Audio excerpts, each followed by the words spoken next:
CBSE class 12 physics हमारा chapter है atoms और हम सीबीएसई के प्रीवियस ईयर क्वेश्चंस कर रहे हैं।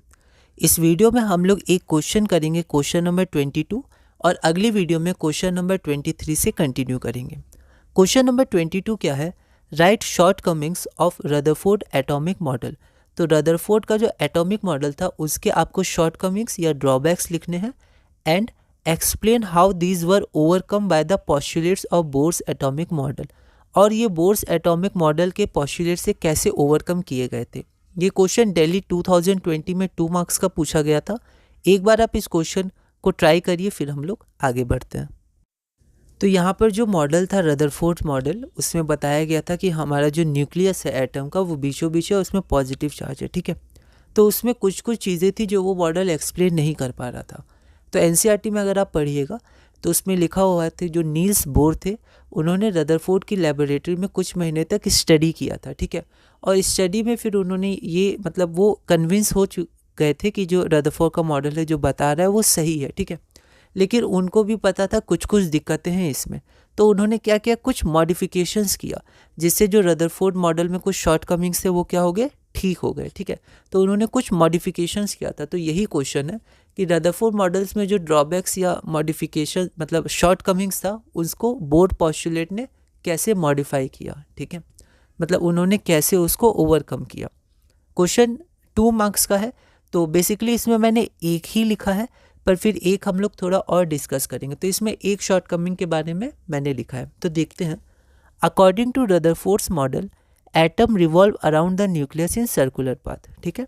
तो एटम न्यूक्लियस के चारों तरफ क्या करते हैं, इस सर्कुलर पाथ में रिवॉल्व करते हैं। ये क्वेश्चन इनस्टेबिलिटी की तरफ जा रहा है, हमें पता है, क्योंकि रदरफोर्ड मॉडल का जो सबसे बड़ा शॉर्टकमिंग था वो इनस्टेबिलिटी और स्पेक्ट्रा के बारे में नहीं बता पा रहे थे। ये दो थे सबसे मेन, ठीक है।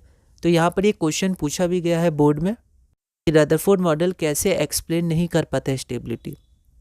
तो अब ये इलेक्ट्रॉन घूम रहा है सर्कुलर पाथ में, तो एक सेंट्रीपेटल एक्सीलरेशन होता है और एक आपका टेंजेंशियल एक्सीलरेशन होता है, ठीक है। तो यहाँ पर जो टेंजेंट पे एक्सीलरेशन होता है वो आपका कांस्टेंट नहीं होगा। क्यों नहीं होगा? क्योंकि जब इलेक्ट्रॉन मूव करेगा तो ये डायरेक्शन बदलेगा, और जो एक्सीलरेशन होता है आपका वो एक्सीलरेशन डायरेक्शन बदलने पे चेंज हो जाता है, क्योंकि एक्सीलरेशन वेक्टर क्वांटिटी है। तो जो चार्ज पार्टिकल एक्सेलरेटेड है वो एनर्जी रेडिएट करता है, तो एनर्जी लूज़ करेगा, तो धीरे धीरे उसकी एनर्जी कम होगी और स्पाइरल होकर न्यूक्लियस में फॉल कर जाएगा। पर हमें पता है कि जो हमारा एटम होता है वो स्टेबल होता है।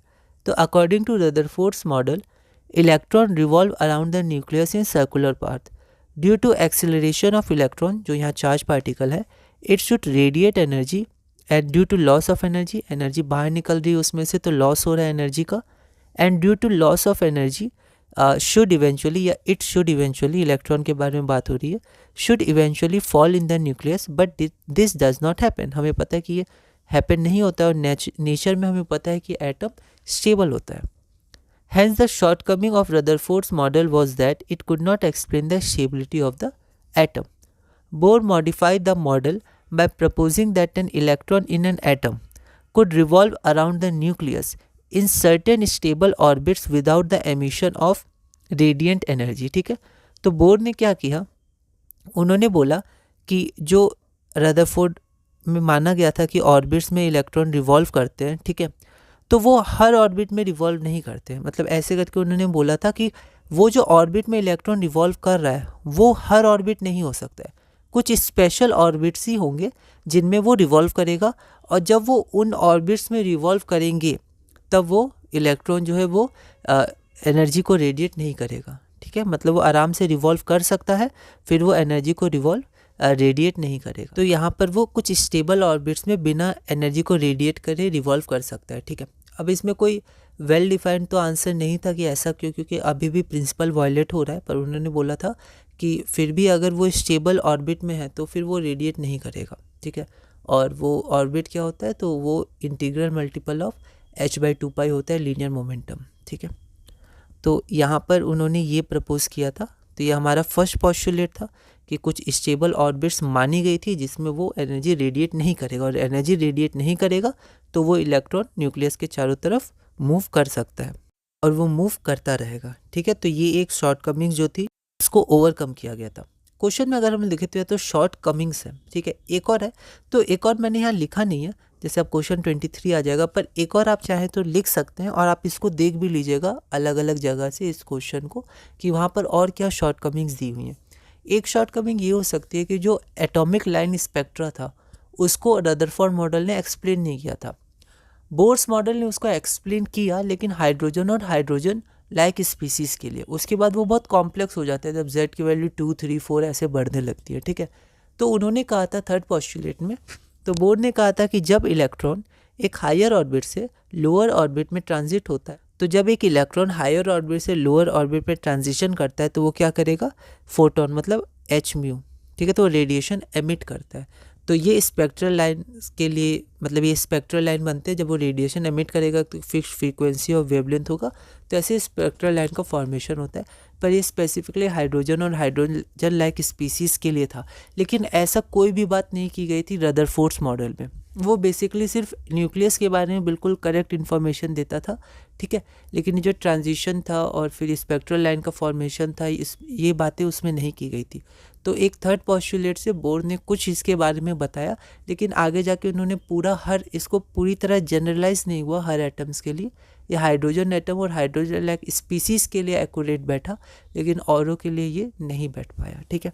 लेकिन फिर भी जो थोड़ी शॉर्ट कमिंग्स थी जो बिल्कुल नहीं उसमें बताया गया था, उसको बोर्ड ने थर्ड पोस्टुलेट से बताया। तो आप एक ये भी चाहे तो लैंग्वेज में लिख सकते हैं, ठीक है, थर्ड पोस्टुलेट का। और ये दो शॉर्ट, या एक तो आप लिख ही दीजिएगा 2 ही मार्क्स का है, ठीक है, और एक आप चाहें तो ये भी लिख सकते हैं थर्ड पोस्टुलेट के बारे में जो रदरफोर्ड ने डिस्कस नहीं किया था अपने मॉडल में। तो ये हमारा क्वेश्चन पूरा हुआ। आप लैंग्वेज अपने हिसाब से मॉडिफाई करके लिख सकते हैं मार्क्स के हिसाब से। अगला क्वेश्चन है question number 23, using Bohr's postulates of atomic model derive the expression for radius of nth orbit. अब बोर्ड है तो इसमें डेरिवेशंस आते हैं, रेडियस के, वेलोसिटी के आ सकते हैं। तो यहाँ रेडियस का एक्सप्रेशन हमें डिराइव करना है, टोटल एनर्जी का आ सकता है। Hence obtain the expression for Bohr's radius. तो सबसे पहले आपको रेडियस ऑफ ऑर्बिट का एक्सप्रेशन डिराइव करना है और उसके बाद बोर्स रेडियस के एक्सप्रेशन को ऑब्टेन करना है जो आपने डिराइव किया n के लिए। ये क्वेश्चन ऑल इंडिया 2014 में 2 मार्क्स का पूछा गया था। एक बार आप इस क्वेश्चन को ट्राई करिएगा। अगले वीडियो में हम लोग क्वेश्चन नंबर 23 से कंटिन्यू करेंगे और धीरे धीरे अपने एटम चैप्टर में आगे बढ़ेंगे।